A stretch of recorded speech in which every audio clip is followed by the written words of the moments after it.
Welcome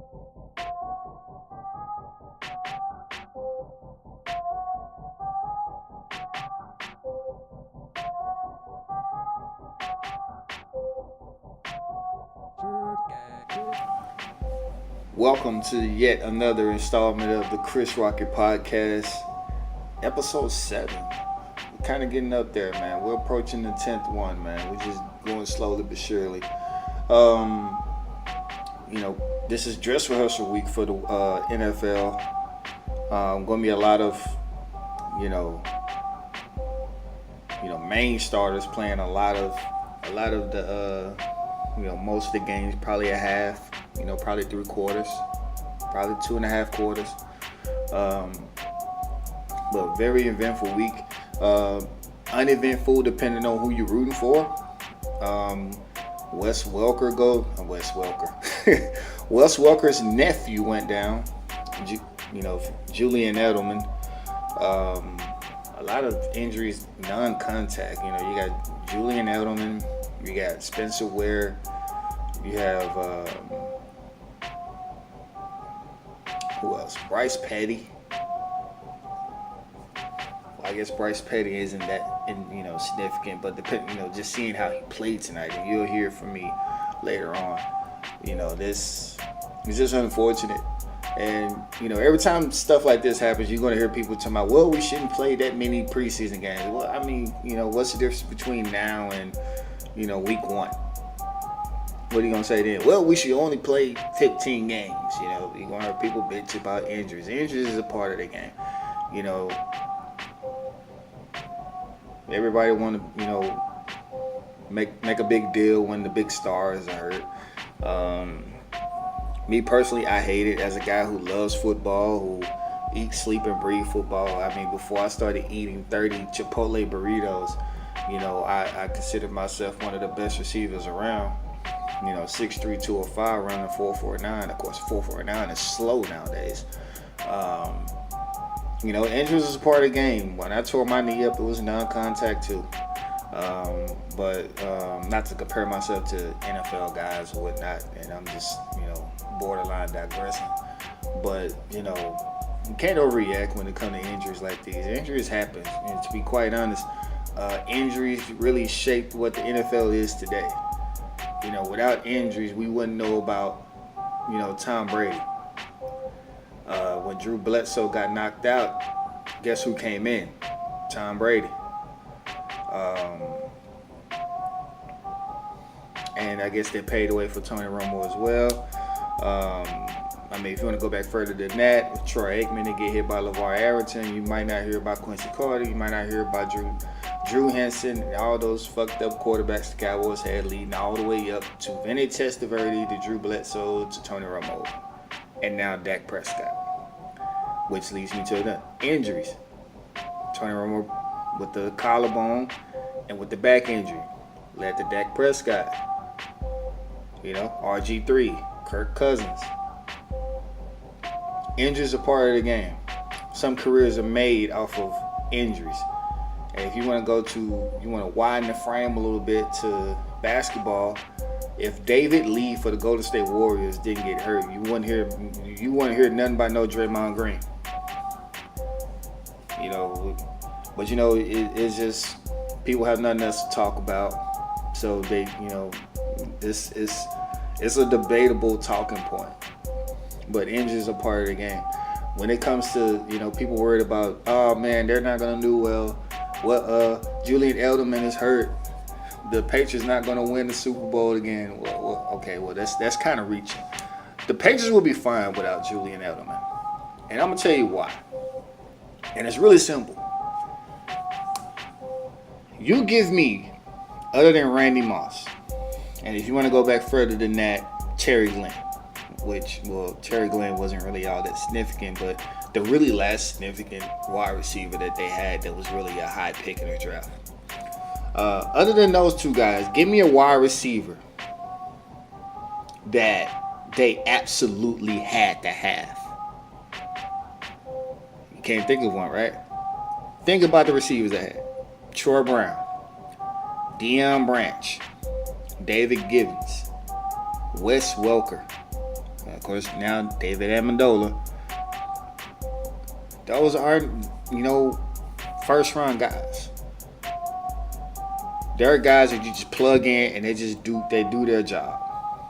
I think that's their motto, that do your job. And you have a quarterback who isn't locked in on one guy.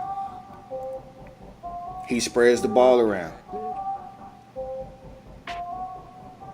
Troy Brown he used to catch 100 passes for like 900 yards. He averaged like 9 yards a catch. But he was dependable.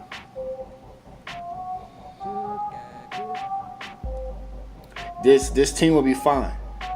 The running backs that they brought in, it's almost like Bill Belichick. He just kind of saw this shit coming. I don't know. It's like he's just like, you know what? Something's real fucked up's going to happen. So let me bring in Gillensley.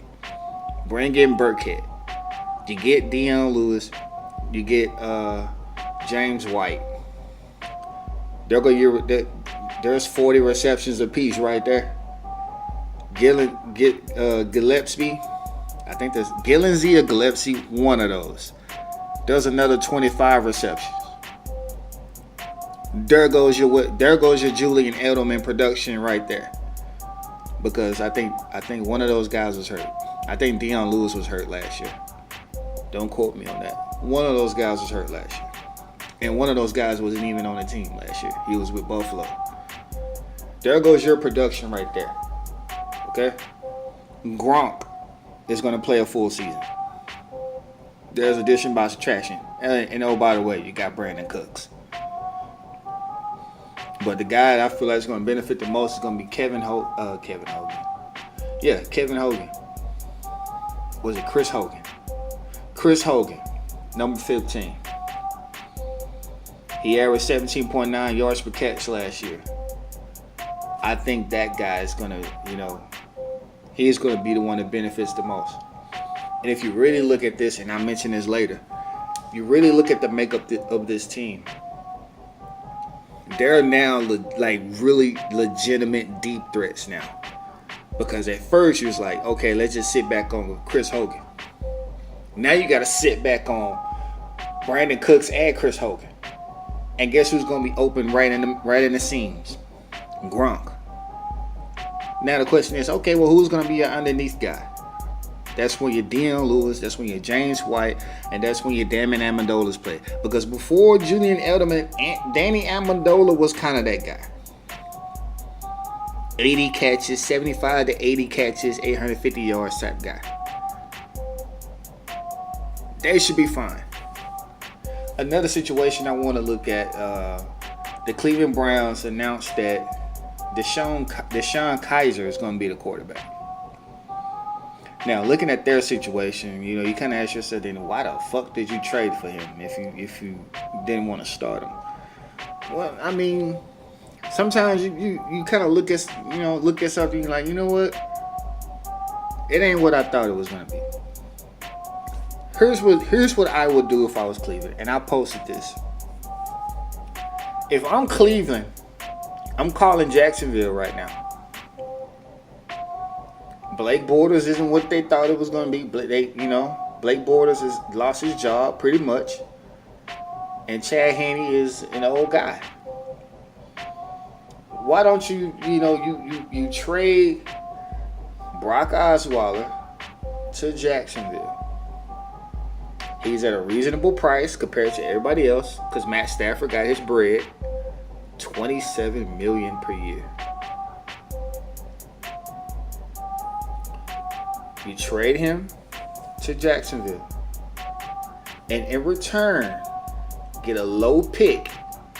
Probably, the highest probably a third or a fourth, and see if you can sneak in D.D. Westbrook.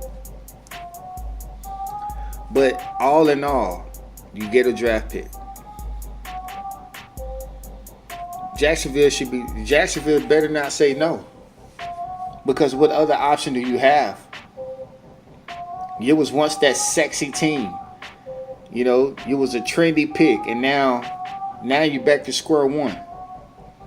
But you can't blame, you can't blame them because at the time, they really needed a quarterback, and that draft just so happens to be kind of weak.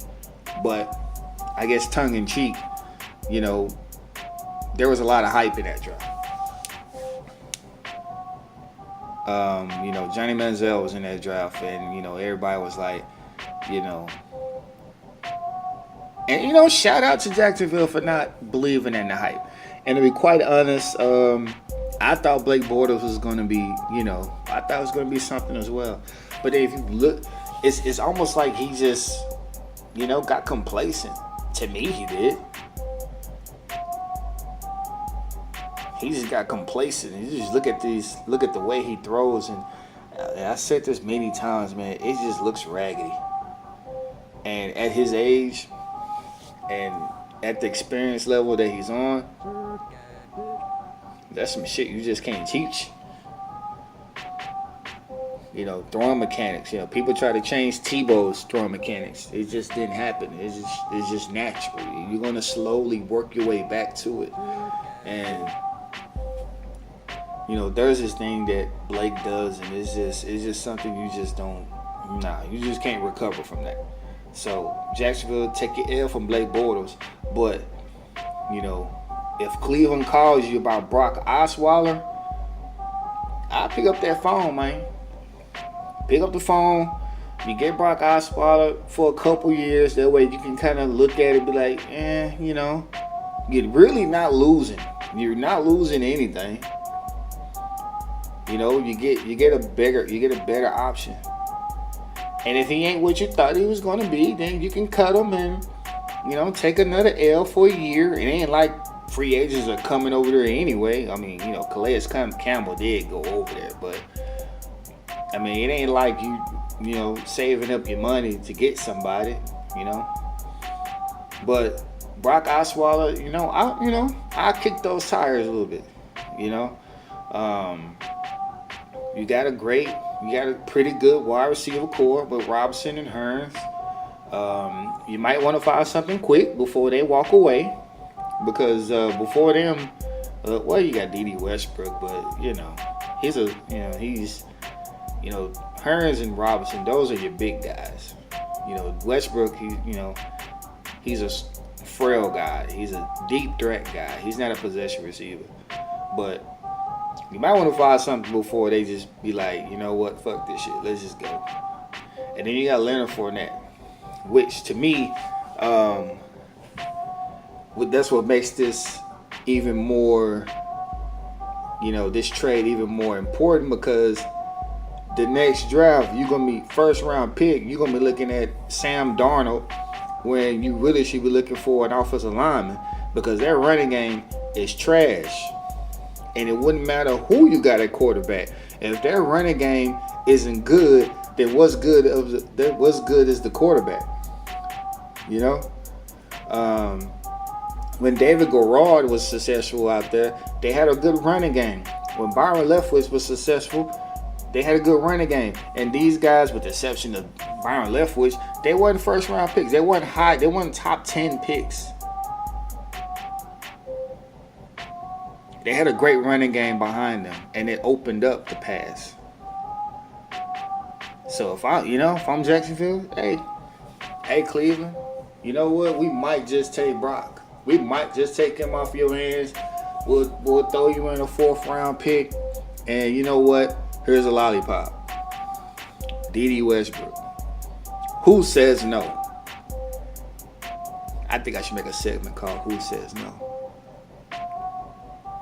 That's why I can't wait till the NBA season.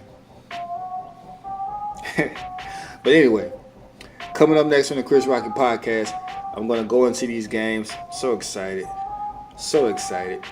I done my homework, man, in my Funk Flex voice. You're listening to the Chris Rocky Podcast.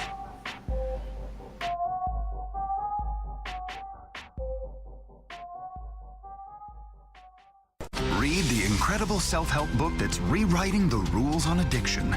It's the hot new addiction everyone's talking about. It's sex addiction. Finally, you can shove personal accountability straight up your ass. Leonard Etcher's remarkable 13 Steps to Heaven. Hi, I'm Leonard Etcher. Everyone's talking about it. Nobody knows what it is. Now, thanks to 13 Steps to Heaven, here's your chance to join me and become a fully blown sex addict. All the glamour of personal problems without health risks or loneliness. Guys, let's be honest. The difference for most men between being a sex addict or not is opportunity. My book will explain the myths and realities of sex addiction in an honest and easy to understand way. I'll teach you how to juggle multiple partners at once and blame your complete lack of morality and personal accountability on an addiction that doesn't exist. Pick up 13 Steps to Heaven today. At Fly US, your business is important to us. That's why we treat you like shit.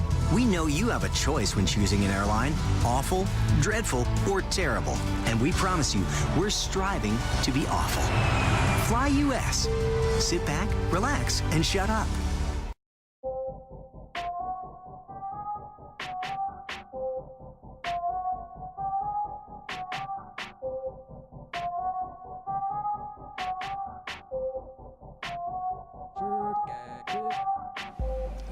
Welcome back.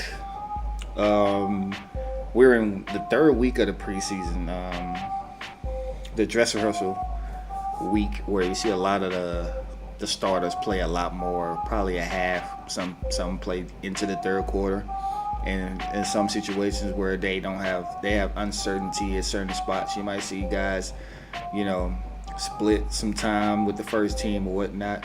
But this is one of my favorite weeks, just really evaluating and just seeing, who is at the top and who the teams feel like are at the top, or which teams feel like this guy's at the bubble or not. So let's go get started, shall we?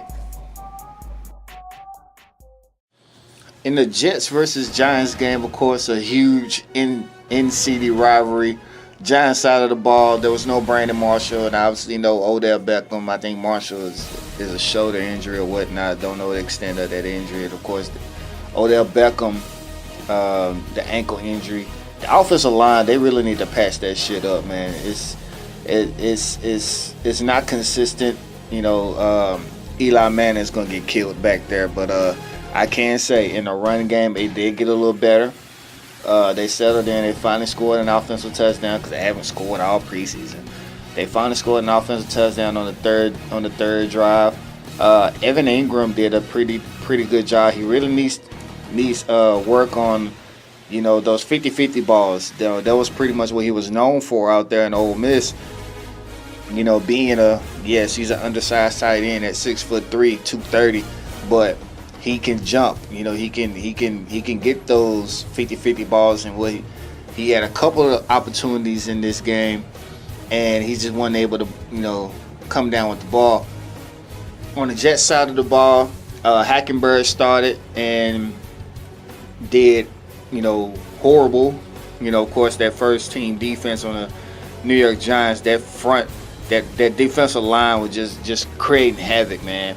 And that offense, make that, Jets offense, man, they need Jesus on that offense. Like, seriously. Matt Forte can only do so much. And Hackenberg just looks lost. He looked real lost, didn't know what to do. Of course, Steve Spagnuolo, he's gonna confuse the quarterbacks no matter if this is your second year or your 12th year. Hackenberg, he just pretty much one read and the pressure was already there.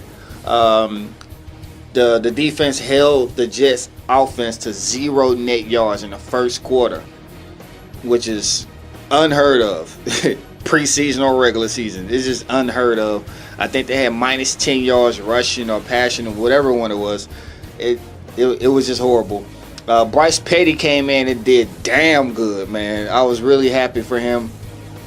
He did threw three touchdowns. 2 of them to Darius Stewart, until he got hurt, man. He got hurt on a play where his own lineman rolled up on him, and of course, the report said it was a ACL. I really gotta double check that shit. Real quick, the defense for the Jets, not the defense, the offense, back to that offense, they gave up a safety and 2 pick six. This is going back to when Hackenberg was in the first time, because when Bryce Petty got hurt, Hackenberg came in the second time and all of a sudden did better, but obviously that was with inferior talent on the other side, second, third, and fourth team guys. But it started out horrible, and that Giants defense really took advantage of a lot of mistakes. The players I liked in this game was Rudolph for the Giants. Had a couple circus catches, man. I love a receiver that goes up and gets the ball with his hands, and that's what Rudolph did. Had a long catch in this game, and just really showed his speed and the run after the catch. And of course, for the Jets, Darius Stewart out of Alabama, the 3rd round pick, man. I was rooting for this dude, man. And it was one of my interesting position battles in camp when they came to that second, third wide receiver spot, or Darius Stewart. And of course, with the injury to Anua, you might see Stewart kind of, trickle on up that depth chart. And I'm really rooting for him because he's a really good receiver. The only thing about it is the quarterback position. I'm sort of feeling better about it. And if I can check live right now, I'm going to check live about Bryce Petty, because him and Bryce Petty got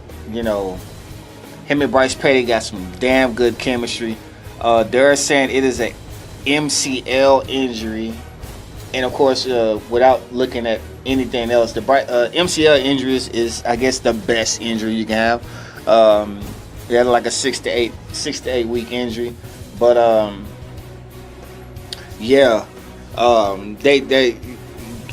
want to see a Darius Stewart start. I want to, if you're gonna do it that way, just bring him in, throw him into the Wolves.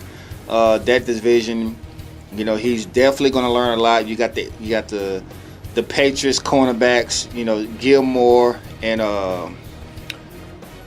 Malcolm Butler, and then you got the Miami cornerbacks, and then you got the Bills cornerbacks. He will get a lot of work, and I think it'll be beneficial. It'll be beneficial for both, the quarterback, Bryce Petty, whenever he comes back, and Darius Stewart.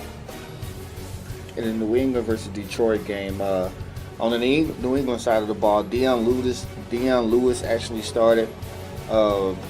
Very deep backfield. It almost looks like that team is just basically just in practice the way they were playing. Julian Edelman hurt his knee in the first quarter, non-contact. Of course, later reports that it was a torn ACL. But yeah, if there were a blessing in disguise, boom, you get to see what the team looked like without him. Chris Hogan beasted for 2 touchdowns, and it's almost like, they didn't really miss a beat. And my prediction and what I told the Picks crew was, maybe now, the team will get vertical. They'll be more vertical. They're already more vertical with Brandon Cooks, but, Chris Hogan, who led the league last year with 17.9 yards per catch, there'll be much more vertical team, but then it'll open up for Gronk and Deion Lewis and others down low. On Detroit's side of the ball, the first team offense struggled. Their running game really just, it's still a work in progress. But they settled in.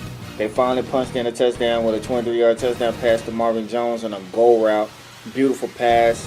Just dropped it in there. Defensively, that's where they need much more help. Patriots went down the field too easily on them. Too many penalties in the secondary. Had them tired with the no huddle. Gave up 24 points in the first quarter. They really need to tighten that up. Other than that, pretty decent game by Detroit, offensively and defensively. In the Rams versus Chargers game, the Chargers' first team looked great. Keenan Allen looked like he's in midseason form. Travis Benjamin ended up catching a touchdown pass. The first team looked absolutely great.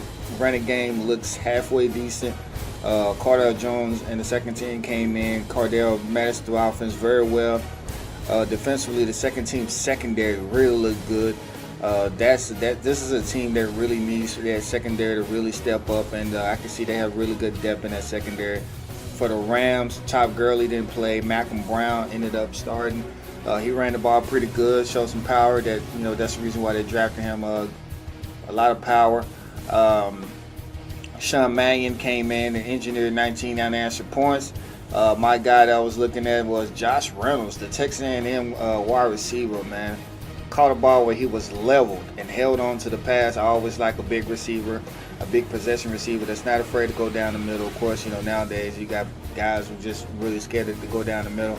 He actually caught that pass on a post pattern, and he just got drilled, held on to the pass, then ended up catching a touchdown pass.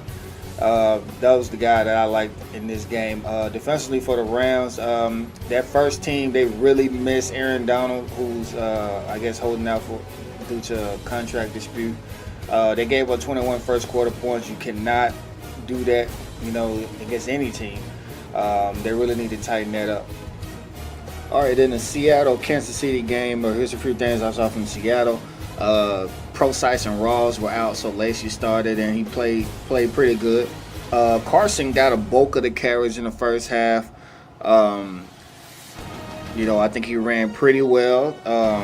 Had a 37-yard catch, man, and he just, one of those things where, man, Seattle has a very deep running back depth over there, man, and I just felt like, Carson did a pretty good job out there. Trayvon Boykin came in and struggled. Of course, they have no worries out there in Seattle about, backup quarterbacks. But, Austin Davis came in and did a really, really good job. So Trayvon Boykin might have to watch out for that backup spot. For Kansas City, Spencer Ware got injured on a non-contact injury, like he was cutting.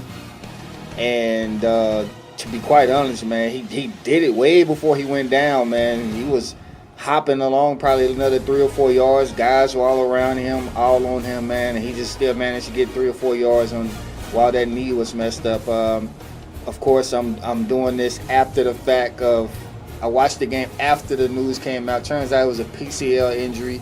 Of course, I got a plug on people who do the full NFL game. So, yeah. All right. The first offense struggled. Of course, that's what comes with playing against a team like Seattle. No touchdowns by the first offense. The lone touchdown came from a DeAnthony Thomas kick return, who actually needed that play because before that he bobbled a return, ended up returning it down to like the 7-yard line or whatever. But DeAnthony Thomas definitely needed that. Mahomes came in the third quarter, missed more than a few throws than what I would like. Ended up with 8 for 15 for 70 yards. Pretty average performance. Nothing really stood out except for one play that he threw between 3 defenders. The defense was playing zone. He kind of threw it right there, dropped it in there for like 32 yards. The player that I liked in this game was J.D. McKissick, who was another one person out there in that Seattle Seahawks backfield. At first it was Carson, but then I saw J.D. McKissick, man. The dude, he runs north and south, little tough guy, man. And he was just running his ass off, man. It was one drive where he accounted for like 42 yards. And, I just like the way he runs, man. There's going to be some really nice competition out there in that Seattle backfield. In the Colts versus Steelers, on the Colts side of the ball, Scott Tolzien started and did well, but Stephen Morris did actually better, man. It was against the second and third team defense, but I felt like, he did a whole lot better than Tolzien, and they got to make a decision about who's the backup to Andrew Luck, because Andrew Luck has that shoulder injury, and of course, you will never know who's better equipped for that. When it comes to first team reps and all that. And I think Tolzien has the upper hand on that because he's been there a lot longer. Their first team defense got carved the fuck up. Their secondary is, Vontae Davis is back there, but the Steelers, I know they got a high powered offense, but 15 yards here, 18 yards there, 25 yards here. You just cannot be consistently beat like that, and they really need to tighten that up. It was really a pass rush. It was, they just The quarterback had all day to throw, and they just carved him up. On the Steelers side of the ball, Antonio Brown and Big Ben played. Now Davis started and ran pretty well. That offensive line, it created some holes, nice holes. Pass protected very well. I think the Steelers have a very underrated offensive line. I don't think Pouncey played, but it really didn't matter. I mean, they were manhandling that Colts defensive line. So the offense was as advertised. Martavis Brown made a few catches out there. He dropped one, which I thought he him being as good as he is, he should have made. But other than that, man, that first team offense looked real good. Landry Jones came in and did really good. I think he was 21 of 32, 163 yards, a touchdown and an interception where I don't know what was going on that play. Two receivers was in the area. One of them was like, wait, you get the ball. And I don't know. But Landry Jones did real good, and pass protection will make any quarterback look good. I'm not gonna say that it's his fault. He just takes what was given to him. But Landry did pretty good. Joshua Dobbs came in late, and with about 2.5 minutes left, and he didn't have a lot of time to do anything. They were coming back, so I can't really say anything about that. But the Steelers secondary, they struggled a whole lot, and that secondary is the Achilles heel on that team. Artie Burns is, obviously the best cornerback there in my opinion. But they really need to, tighten that up. They have a really great linebacking core with Shazier and Harrison, but you go in. You pass rush just so the quarterback can throw it right over your head. They really need to tighten that up back there, though. In the Atlanta versus Arizona, this is a very defensive game for Atlanta. Tevin Coleman started. Devontae Freeman, I'm not sure why he didn't play. But like I said, this is a very defensive game. Neither defense made it easy for the first team offense. Atlanta forced 2 fumbles early. Arizona got an interception, but the interception was off a tip. I think it was a bad throw, bounced off the shoulder, and the Honey Badger ended up getting the interception. And Arizona also forced a fumble by Chris Johnson. Well, I'm not sure who fumbled it, but anyway, Arizona was able to break the ice with a nice touchdown pass from Carson Palmer to John Brown. John Brown ended up getting another one off a damn good catch in the corner of the end zone, right over his shoulder. The guy that really surprised me in this game, and I'm eating crow for this, Takk McKinley. When I was watching the film on him coming out of UCLA, I was like, nope. I guess for me, when it comes to defensive ends, like if you just don't boom right off the ball, I'm just gonna automatically be like, nope. The same thing I said about Taco. The same thing I said about Chris Wormley. And the same thing I said about Deshaun Hall out of Texas A&M. They all pretty much was like really slow off the ball, and I didn't think that was going to translate in the NFL. When I watched Takk McKinley tonight, that dude is playing. That dude is a dog. That dude has a lot of energy. That motor is on a million, and when he made the left tackle look stupid. And it was just straight. It wasn't even no swim move, no special move. He just beat him off the ball. He just turned the corner. And I'm eating crow on Takk McKinley. Takk McKinley is going to be all right. Takk McKinley is going to be all right. And then they got Jack Crawford at the defensive tackle, who was a former player for the Dallas Cowboys. Those two, Jack got that sack, and then that's when Takk McKinley got that forced fumble. Takk actually had a sack and a fumble recovery. Yeah, I'm eating a whole lot of crow on Takk McKinley, man. He really showed me something tonight. Coming up next on the Chris Rocket Podcast, I'm out more of these analysis on these games. You're listening to the Chris Rocket Podcast. It's time to take your weight problems seriously. It's time to stop pussyfooting around with so-called lifestyle changes. It's time for surgery today. Don't wait a minute. Don't try other methods. Try the GastroBand. Don't for 1 second think you can do it on your own. We both know you can't. Otherwise, you wouldn't have gotten into this mess. Get real about your weight problems and your complete lack of willpower. Give in. Get surgery. Get out. It's the world we live in. Slice and dice your problems away.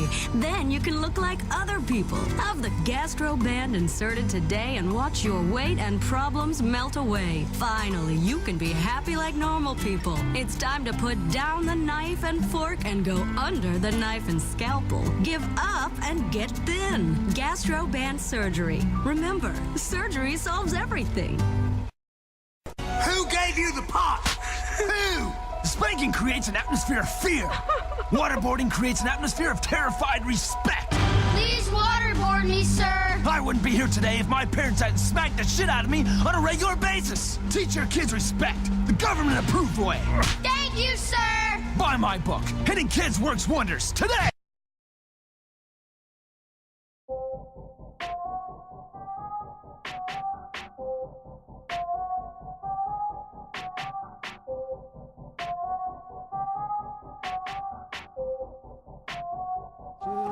Welcome back to the Chris Rocket Podcast. Not gonna waste any time. Let's hop right into these next games right here. In the Baltimore game, on the Baltimore side of the ball, Marshawn Yanda played for the first time, and their running game looked much better. First team offense kind of struggled going up the field. Of course, that's to be expected, because Ryan Mallett actually started. And Ryan Mallett, this game, he really needed to show me something. Of course, last week I was kind of getting frustrated with what he was doing. Everybody's like really hanging on their potential. This particular game, he really needed to show me something. And this game, he did an okay job. Didn't turn the ball over, didn't do too much, but he didn't wow me at the same time. And I guess it's an improvement from last game, but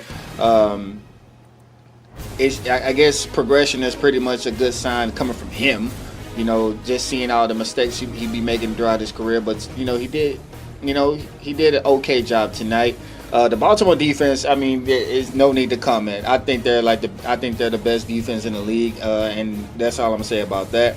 Buffalo, Tyrod Taylor left early with a concussion. I mean, it's not like they needed him anyway. They weren't moving the ball against that Baltimore defense. That team had too many bad penalties. They had a few third down penalties that, took them away from third and manageable into third and long. And you do that against a defense like Baltimore, you're gonna struggle, and that's what they did. And off of those third down penalties, it resulted in sacks. And for Buffalo, in an already competitive division, well, other than the Jets, I mean, you're looking at a top 10 pick once again, and you lose your playmaker. Yeah, you get Jordan Matthews, but Jordan Matthews is hurt. That offense is in trouble. They really need to figure that out ASAP. Shady McCoy can only do so much. You lose Gillensley. Yeah, you get Mike Tober, but that offense is looking really, stale right now. The players that I like in this game, Smoke Mizell, in an already crowded backfield. Smoke Mizell really wowed me. He had 5 catches. I think he had 5 catches for like 50 yards and a touchdown. I really like what I saw right there. That running back game is going to be real nice. It's going to be deep. Reminds me of the New England Patriots backfield. Just a lot of guys who can do a lot of different things. Some of them can do both things. I don't see not one guy getting over 150 carries. Just a running back by committee, but I like that group. And Jalen Hill, the cornerback, man, he was real scrappy in that secondary. He's not the best guy, and as I mentioned last week, this defense, man, this defensive secondary is deep, and there's gonna be a lot of fresh bodies on that field. You got Ladarius Webb, you got Jimmy Smith, you got Jalen Hill, you got Eric. You got a lot of these guys in this secondary, man, and then you got this front seven that's going to constantly put pressure on the quarterback, and they're not even going to need to cover the wide receiver a lot. You know, 1-2 seconds, boom. You know, just stay with them long enough because that front seven is going to get there. And Jalen Hill, like I said last week, you get a front seven like that, you get to play a little bit more aggressive, a little bit more. You know, you can take a lot more risks because, you know, like I said, you know, guys up there, they're going to get pressure. They're going to make the quarterback's going to make a lot of mistakes. And Jalen Hill capitalized on one of those mistakes by getting an interception. He was playing zone defense, decided to undercut a route that was, you know, behind him. And he just caught it, took it back for 20, 30 yards, got the offense in a good field position, and they punched it in for a touchdown by Smoke Mizell. I really like this team, man. And to be quite honest, I think this is the best.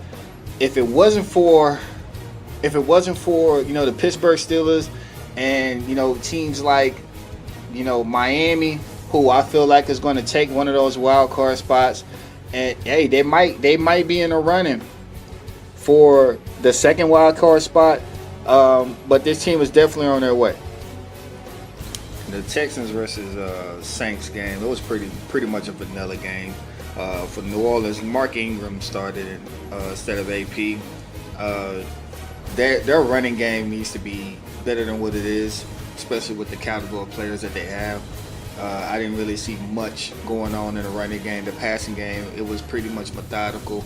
Of course, Houston made it hard for them, as they should, because Houston has a very stout defense and a really good front seven. Ted Ginn Jr. impacted right away, man, on an end around, but it was called back with a illegal blocking the back penalty. But you can already tell that he is going to be very impactful on that offense, especially with the absence of, you know, Brandon Cooks going to New England. So it's like they're not even going to miss a beat as far as deep threat is concerned. For Houston, the offense is pretty much, you know, vanilla. Tom Savage, you know, did the right things. Couple big plays here and there. Nothing really too flashy, but that Houston defense made it difficult for the Saints' first team offense for the most part. This game was pretty much as advertised, pretty much all the way across the board. In the Carolina-Jacksonville game, on the Carolina side of the ball, Cam played only one series, ran it most of the drive. They actually ran it 10 straight times before they ended up passing it for a touchdown on a slant pass to Kelvin Benjamin. You can already tell they just really trying to get him within the flow of the game, handing the ball off. He's coming off that shoulder surgery, so I guess they just wanted him to get in the game, get some game action, get some reps in, and they only threw it one time. I guess that's all they pretty much needed. On the Jacksonville side of the ball, Chad Henne started the game. He did okay. Bortles came in the second half and played into the fourth quarter.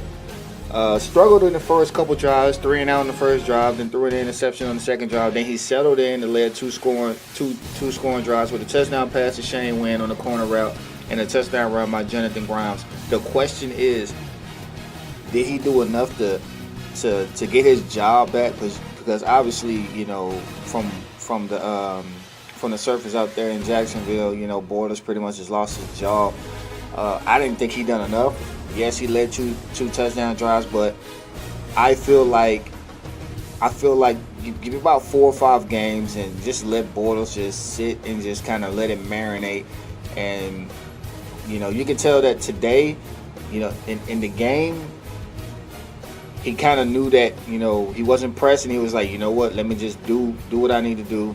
The interception, it was just obviously he threw the ball late, and that's what I'm talking about right now. He really just need to marinate, but he got better this game. He just need a little bit more marinating on that sideline and let Chad Henne go in. Just basically manage the game like he's been doing. I'm pretty sure if this was a regular season game, Chad Henne would have better stats than what he did. But I didn't think Blake Bortles did enough to really get that job back. In the Miami versus Philly game, Jake Cutler played very well. You know, you can tell that, you know, they really let him off the leash. Of course, you know, this is an offense that he knows very well with Adam Gase. The thing that I saw that stood out to me was the fact that, you know, him and Devontae Parker, like, they click up real nicely. And that's not a surprise because Jay Cutler really prefers, big receivers, and Devontae Parker is 6'3". So, but this also means Jarvis Landry, I can see his catches is kind of dropping a little bit, probably to the 60s and 70s, because Jay Cutler isn't really known for his accuracy. Well, he can be accurate, but he throws a really nice lob pass, and on that 72-yard pass, they threw to Devontae Parker. That was exactly what it was. He let Devontae go get it. Jarvis Landry, he's a guy that runs slants. If you look at the history of Jay Cutler, all the guys that thrived with him, Brandon Marshall, 6'5", Alshon Jeffrey, 6'4", Demaryius Thomas, 6'4". These are guys who are tall. These are guys that are big. So Devontae Parker, I can see him getting 80, 85, 90 catches, getting 1,200, 1,300 yards. And, Landry, his numbers are going to drop because he's not the ideal guy for a Cutler run offense. Matt Moore came in, struggled on his first 3 throws, or he was 0 for 3 with 2 interceptions. I can just say the second interception wasn't his fault because it was tipped. Julius Thomas couldn't hold on to the ball. It kind of went up in the air, and Michael Ken just took it back to the house. But that's pretty much it for Miami. On Philly side of the ball, the defense was swarming as usual, creating turnovers. And of course, like I said, they scored off the turnover. The player that stood out to me in this whole game, Jakeem Grant, who really been doing this thing. I kind of been rooting for him, man.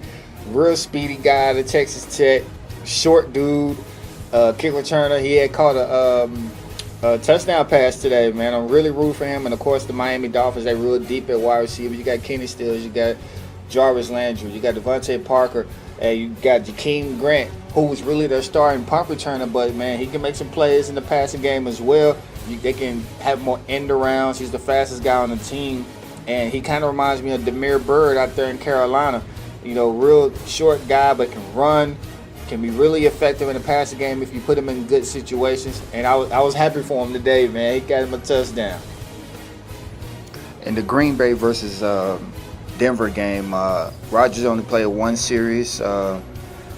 Simeon was named the starter. We just really trying to see what kind of game he will have, knowing that he's a starter instead of just being unknown.